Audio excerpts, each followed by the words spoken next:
जी ګرانو کتونکو د جمعیت علماء اسلام په درنې پنډال کې موجود یم ما سره دا وخت د KPK نائب امیر فضل غفور صاحب موجود دی د دوی سره به د درنې په حوالې سره خبرې اترې کوو.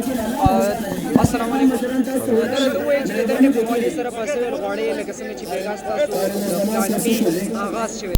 بسم الله الرحمن الرحیم. ستاسو په علم کې ده چې دا حکومت د قوم دپاره عذاب جوړ شوی دی، د ګرانۍ په شکل کې، د بیروزګارۍ په شکل کې، د ټیکسونو په شکل کې، د بیلونو په شکل کې او د کشمیر فروشۍ په شکل کې. د ظالم او جابر حکمران نه خلاصۍ حاصلول دا د دې ټول قوم د 21 کروڑ پاکستانیانو د حقوقو دپاره جدوجهد دی. هغې نتیجه کې زمونږ پلان ای کې مونږ اسلام آباد کې خپل شو پاور وکړو او بیا مو دوی ته دا تنبیه ورکړی و چې زمونږ پلان بي به د دې نه سخت وي. دوی خوشحالېدل چې اسلام آباد خالی شو، ټول ملک ورته چې کم دی نو لاک ډاون شو.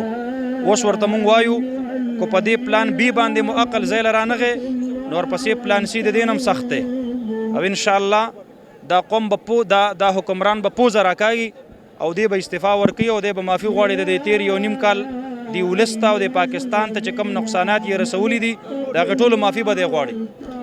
آیا تاسو څه ګڼئ چې پلان بي چې دی هغه به تر څومره وخت پورې جاري وي؟ تر څو وخته پورې چې حکومت استعفا نه وي ورکړي. او پلان سی به ستاسو څه وي؟ په کم شکل کې به تاسو د پلان سی آغاز کوئ؟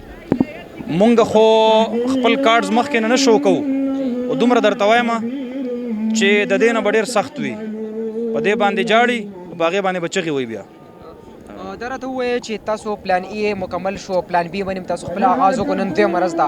د حکومت د طرف نه داسې څه فیډبیک نه دی میلاو شوی، د دې په حوالې سره به څه ویل غواړئ؟ ظاهره خبره ده هغوی د دې قوم په درد باندې څه پوهېږي. هغوی ته د دې قوم د درد څه احساس دی چې د کوم حاکم د دروازو